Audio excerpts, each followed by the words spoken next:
वायदे के अनुसार मिर्ज़ा गालिब की ज़िंदगी से जुड़ी उनकी मज़ेदार अधूरी प्रेम कहानी लेकर आया हूँ, सुनिएगा। दिल्ली के गार्स्टन बास्टन रोड, समझ रहे हैं ना आप मैं कहाँ की बात कर रहा हूँ। वहाँ की एक तवाइफ नवाबजान इनकी शायरी के कारण इनकी प्रेम दीवानी हो गई थी। तब तक तवाइफें नाचने गाने वाली ही हुआ करती थी, वेश्यावृत्ति नहीं करती थी। कम उम्र में ऐसी लड़कियों को मुजरा, कथक और हिंदुस्तानी शास्त्रीय संगीत के साथ साथ साहित्य कलाओं में प्रशिक्षित किया जाता था। इन्हें अंदाज़े बयां, सलीकाए चाल ढाल और सलीकाए गुफ्तगू का उस्ताद माना जाता था। अक्सर धनी और कुलीन परिवार के लोग अपने बेटों को तवाइफों से चलने, कहने, बोलने का ढंग सीखने के लिए भेजा करते थे।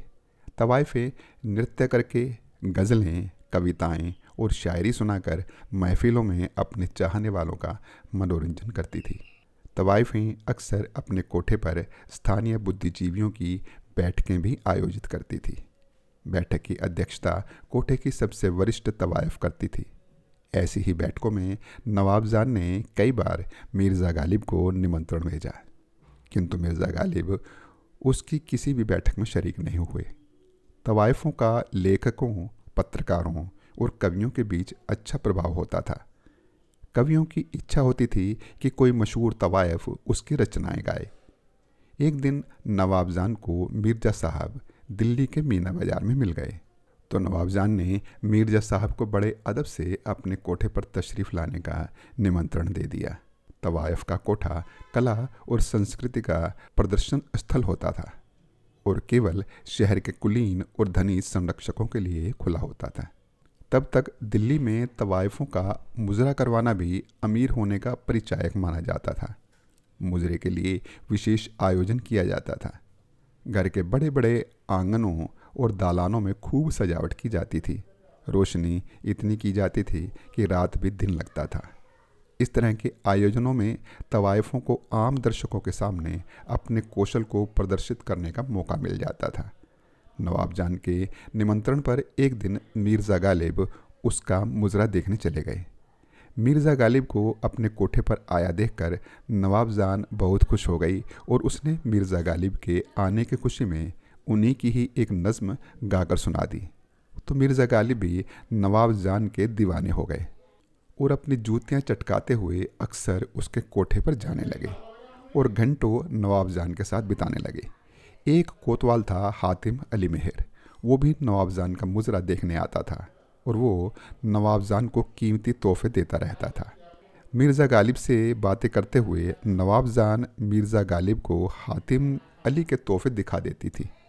मिर्ज़ा को तोहफे देखने से यह मालूम हो गया था कि हातिम भी नवाबजान से इश्क करता है और मुझसे कहीं ज़्यादा ही करता है। हातिम समझता था कि नवाबजान मिर्ज़ा पर मरती है और मिर्ज़ा नवाबजान से इश्क करता है। हातिम सरकारी महकमे में हवलदार था, तो मिर्ज़ा को अपने रास्ते से वो हटाना चाहता था। एक दिन मौका मिलते ही उसने मिर्ज़ा को पकड़कर सज़ा करवा दी और जेल भेज दिया। इनके पीछे से नवाबजान का इंतकाल हो गया। सज़ा काट कर ये वापस आए तो इन्हें मालूम हुआ कि नवाबजान इस दुनिया से रुखसत हो गई हैं। तो ये बहुत उदास हो गए। इन्हें गहरा धक्का लगा और जब इन्हें हातिम का ख्याल आया तो ये सोचने लगे कि मेरा हाल यह है तो हातिम का क्या हाल हो रहा होगा। वो तो नवाबजान को मुझसे ज़्यादा चाहता था, तो वो हातिम से मिलकर गम गलत करते हुए नवाबजान के बारे में बातें करना चाहते थे, जो न तो हातिम को मिली और न ही मिर्ज़ा को। इस तरह मिर्ज़ा गालिब की एक अधूरी प्रेम कहानी का अंत हो गया। वैसे इमरान बेगम इनकी शरीक हयात थी। 1856 ईस्वी में ईस्ट इंडिया कंपनी द्वारा अवध पर कब्जा होते ही तवाइफों के वजूद पर मौत की घंटी बज गई थी। उन्होंने तवाइफों को घृणा की दृष्टि से देखना शुरू कर दिया था और उसके बाद इनके कोठों पर चहल पहल भी बंद होने लग गई थी।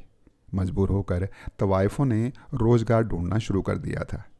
जैसा रोज़गार वो चाहती थी वैसे रोज़गार उन्हें मिलते नहीं थे, इसलिए उन्हें वेश्यावृत्ति का धंधा अपनाना पड़ा। भारत में 1947 ईस्वी तक कुछ समाज सुधारक संस्थाओं ने इसे सामाजिक पतन कहकर इसका विरोध भी किया। परंतु 1947 के बाद धीरे धीरे ये विरोध समाप्त हो गया। दिल्ली के जाकिर हुसैन कॉलेज में मिर्ज़ा गालिब को लेक्चरर की नौकरी मिल गई थी। इन्होंने की या नहीं की, उसका मज़ेदार किस्सा सुनने के लिए आप मेरा चैनल सब्सक्राइब करके मेरी अगली वीडियो देख लो। आदाब।